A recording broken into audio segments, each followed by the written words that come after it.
టీటీడీలో తెలుగుదేశం ప్రభుత్వం హయాంలో గతంలోని ఇప్పుడు జరుగుతున్నటువంటి వరుస అక్రమాలు వెలుగు చూస్తున్న పరిస్థితి మనం చూస్తూ ఉన్నాం. ప్రస్తుతం రాష్ట్ర వ్యాప్తంగా కాదు దేశవ్యాప్తంగా ఒక చర్చ జరుగుతుంది. టీటీడీలో ఏ విధంగా రిజెక్ట్ అయిన ట్యాంకర్లను చంద్రబాబు హయాంలో వినియోగించారో, అదేవిధంగా మరొక వైపు ఇన్ని రోజులు కల్తీ నెయ్యి అనేటువంటి ఒక దుష్ప్రచారం చేసి తమ సొంత సంస్థలైనటువంటి ఇందాపూర్ లాంటి సంస్థలకి భారీ ధరలకు నెయ్యి టెండర్లు కట్టబెట్టినటువంటి వ్యవహారం పైన తీవ్ర విమర్శలు వెల్లువెత్తున్నాయి.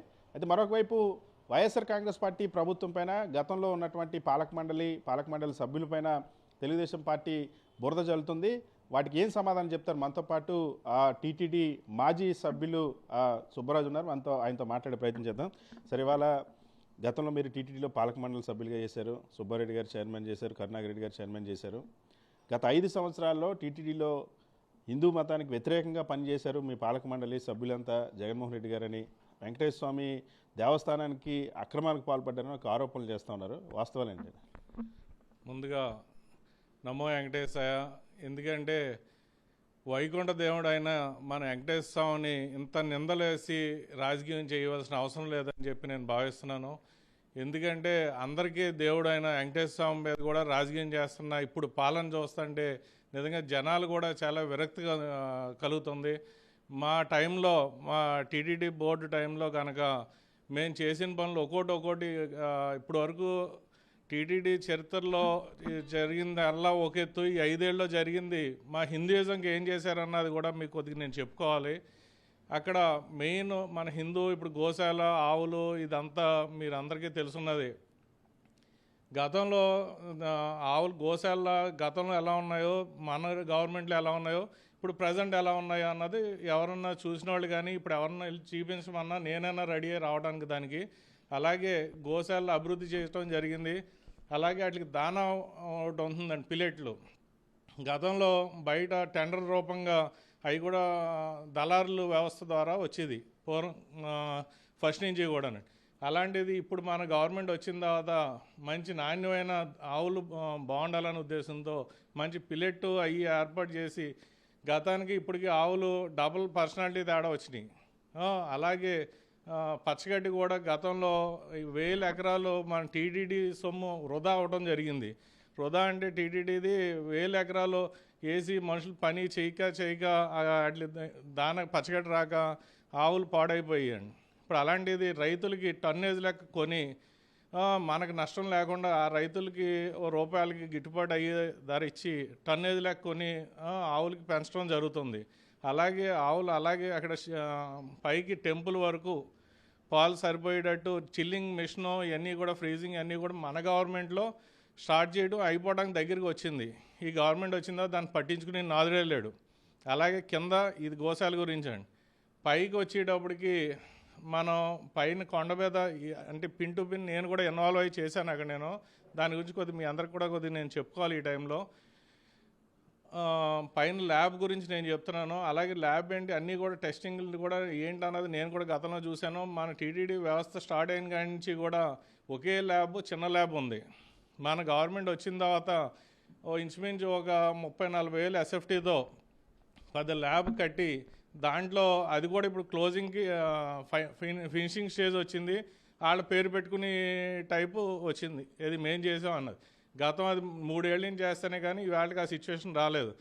అలాగే నేను అన్ని రకాలుగానే అక్కడ పైన క్వాలిటీ ఏంటి అన్నీ కూడా నేను కూడా చూశానండి. నేను ఆవు నెయ్యి గురించి ఇప్పుడు మాట్లాడుతున్నారు, లేకపోతే పాలు గురించి వీటి గురించి మాట్లాడుతున్నారు.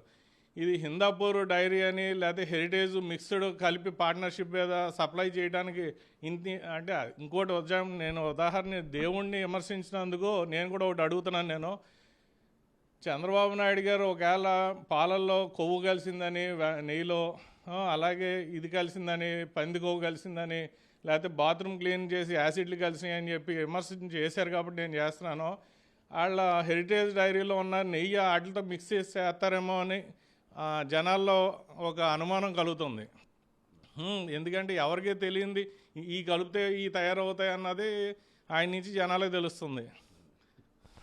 అలాగే మన హిందూపూర్ డైరీ అని ఇదని కలిపి చంద్రబాబు నాయుడు కుట్ర రాజకీయం చేసి మొత్తం అంతా కూడా దేవుణ్ణి అబాస్పాలు చేయడంలో మొదటి రకంలో ఉన్నారు.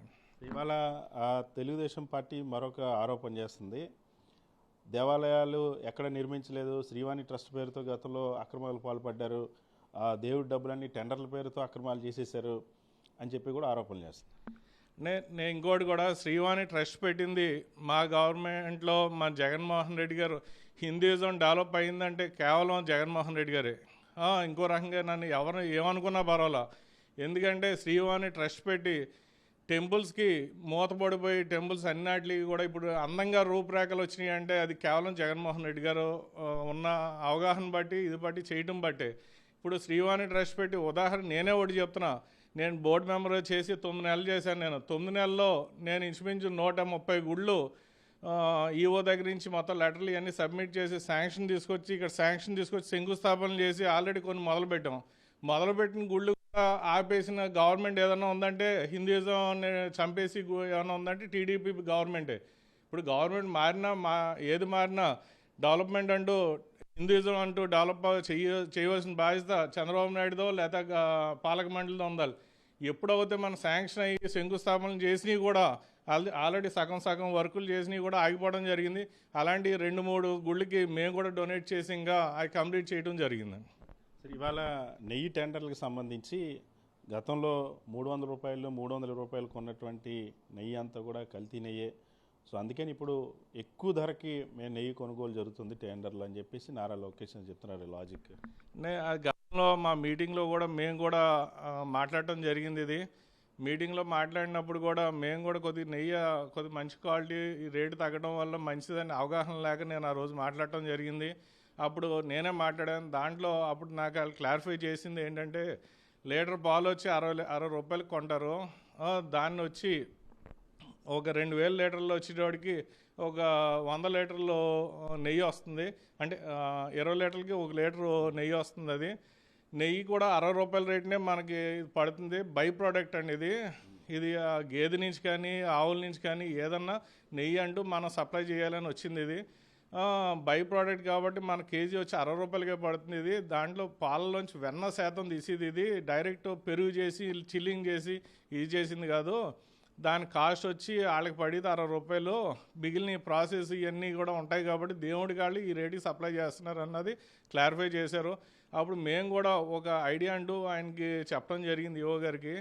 ఏంటంటే గతంలో ఇప్పుడు మన ఆంధ్ర, తెలంగాణ, తమిళనాడు, కర్ణాటక 4 స్టేట్లు ఉన్నాయి. 4 స్టేట్లో డైరీ ఫార్మ్స్ అన్నీ కూడా మనం ఎన్ని లీటర్లు మనకి మిల్క్ వస్తుందో అన్ని లీటర్లో కూడా ఇక్కడ ఎవరో ఒకటి డోనర్స్ ఉన్నారు కదా, డోనర్స్ ద్వారా మనం అది చిల్లింగ్ అక్కడే ఏర్పాటు చేసి డైరీ ఓడు లబ్ధి పొందుతాడో, ఇటు వీళ్ళు కూడా మనకి దేవుడికి మనకి మంచికి వస్తుంది కదా, మనం ఆ రకంగా ఎందుకు చేయకూడదని చెప్పి ఒక ఐడియా చెప్పడం జరిగింది. సుబ్రాజ్, నువ్వు చెప్పిన ఐడియా బాగానే ఉంది, కానీ ఇది లాంగ్ టర్మ్లో మనకి ఒకవేళ వాళ్ళు ఎవరన్నా ఇబ్బంది అయ్యి మన ప్రోడక్ట్ రాకపోతే కనుక ఇక్కడ ఇబ్బంది అవుతుంది. అది ఇంకా స్టడీ చేసి ఏది ఎన్ని లీటర్లు వస్తుంది అన్నది కూడా అది కూడా పరిగణలో తీసుకున్నారు. ఇంకా మా గవర్నమెంట్ ఉండుంటే కనుక ఇది కూడా మంచి ఐడియాతో గోశాలు కూడా కింద 450 ఎకరంలో కూడా డెవలప్ చేయడం జరిగింది. ఇవన్నీ కూడా ఎవరన్నా నోటికొచ్చినప్పుడు మాట్లాడటం కాదు, వస్తే కనుక నేను అవుతే తిరిగానే మొత్తం ప్రతిదీ అగరపుల్ల తయారు చేయడం కూడా మన గవర్నమెంట్ వచ్చింది. అవుతే అక్కడ దేవుడు పువ్వులు వేస్ట్గా మనం పాడేయకుండా, హిందూయిజం దేవుడి మెడలో వేసిన దాంట్లో పాడేయకుండా ఇది పక్కన పెట్టించి దాంతో కూడా అగరబత్తులు తయారు చేసి అంతా మన పార్టీ చేసిందని గర్వంగా చెప్తున్నాం మనం. గతంలో సుబ్బారెడ్డి గారు 4 సంవత్సరాల పాటు దాదాపుగా టీటీడీ చైర్మన్గా చేశారు. సుబ్బారెడ్డి అసలు హిందువే కాదు, అందుకనే వెంకటేశ్వర స్వామికి వ్యతిరేకంగా, హిందువులకు వ్యతిరేకంగా పనిచేశారని కూడా అవుట్రేటెడ్గా ఆరోపణలు చేస్తున్నారు. మన సుబ్బారెడ్డి గారి గురించి మాట్లాడుకుంటే కనుక అవతలోళ్ళకి మన విలువలు లేవన్నదే అనుకుంటున్నాను నేను. సుబ్బారెడ్డి గారు ఇంటికాడ నేను ఎప్పుడు వెళ్ళినా ఆయన ఇంటికాడ గోపూజ చేస్తారు. ఆవిడే వచ్చి దండం పెట్టుకుంటారు, పూజ చేసుకుంటారు. అలాగే ఇంటికాడ రోజు నెలకు ఒకసారి ఇంటికాడ వెళ్ళి ఎవరన్నా చూస్తే కనుక హోమాలు అవన్నీ జరుగుతూ ఉంటాయి. రోజుకు ఒక రోజు బూడిద రంగు ఉంటుంది, మళ్ళీ ఇంకో నెల వచ్చేటోడికేమో మళ్ళీ కలర్ ఉంటుంది. అన్ని పూజలు చేసే వ్యక్తి ఇప్పుడు నేను ఎవరైతే అంటున్నారో హిందూయిజం కాదనో ఇదా అంటున్నారు కాబట్టి నేను ఒకటి చెప్తున్నా, సుబ్బారెడ్డి గారు కానీ సుబ్బారెడ్డి గారు మిసెస్ మేడం ఉన్నారు, మేడం గారితో ఎవరైనా బ్రాహ్మణులు మంత్రాలు చదివినా ఏ తప్పున్నా పట్టుకునే వ్యక్తి ఎవరన్నా ఉన్నారంటే మేడం గారు. ఇప్పుడు నేను లాస్ట్ టైము పుష్కరాల టైంలో నరసాపురం వచ్చాం, మేడం వచ్చారండి. వచ్చినప్పుడు పూజల్లో చిన్న బ్రాహ్మలు కంగారుగా ఏదంటే అమ్మ మీరు ఇది చదవలేదని చెప్పి మళ్ళీ అది పూజ చేయించుకున్న వ్యక్తి. ఇప్పుడు ఆవిడని ఇంటర్వ్యూ మీరన్నా చేయొచ్చు, ఎవరైనా చేయొచ్చు. మీరు దేని గురించి అయినా ఉపన్యాసం అయినా ఏదైనా సరే హిందూయిజం గురించి అయినా ఆవిడ మాట్లాడితే మన ఇంటికులు ఇలా నుంచుంటాయి. అలాంటి వ్యక్తుల్ని కూడా ఇవాళ హిందువులు కాదంటే కనుక అన్నవాళ్లే కాదని చెప్పి నేను భావిస్తున్నాను. ఖచ్చితంగా చంద్రబాబు హయాంలో ప్రస్తుతం చంద్రబాబు ప్రభుత్వంలోనే హిందూ మతానికి విరుద్ధమైనటువంటి చర్యలు తీసుకుంటా ఉన్నారు. గత 5 సంవత్సరాలు వైఎస్ జగన్మోహన్ రెడ్డి ప్రభుత్వ హయాంలోనూ టీటీడీ పాలక మండలి హయాంలోనూ హిందూ మతాన్ని విస్తరించడం కోసం, దేవాలయాలు నిర్మించడం కోసం, టీటీడీలో గోశాల అభివృద్ధి కోసం, ఇతర ప్రాంతాల్లో టీటీడీ దేవాలయాలు నిర్మించడం కోసం, గ్రామాన దేవాలయాలన్నింటినీ కూడా పునరుజ్జీవనం పెంపొందించడం కోసం చర్యలు తీసుకున్నారు. టీటీడీ వ్యవస్థ వచ్చినప్పటి నుండి ఎవరు తీసుకున్నటువంటి చర్యలు గత 5 సంవత్సరాల్లో తీసుకున్నారు. ఈరోజు నెయ్యి ధర పెంచుకోవడం కోసం ఇటువంటి ఆరోపణలు చేయడం అనేది తగదు. ఎవరైతే వైవి సుబ్బారెడ్డి హయాంలో కానీ తర్వాత కరుణాకర్ రెడ్డి హయాంలో కానీ మొత్తం వైఎస్ జగన్మోహన్ రెడ్డి ప్రభుత్వ హయాంలోనే టీటీడీని మరింత అభివృద్ధి చేసి హిందూ భక్తుల మనోభావాలకి అనుగుణంగా హిందూ మతాన్ని మరింత బలోపేతం చేసే విధంగా చర్యలు తీసుకున్నామని మాజీ టీటీడీ సభ్యులు సుబ్బరాజు చెప్తున్నారు. వీడియో శివతో సతీష్, సాక్షి టీవీ, విజయవాడ.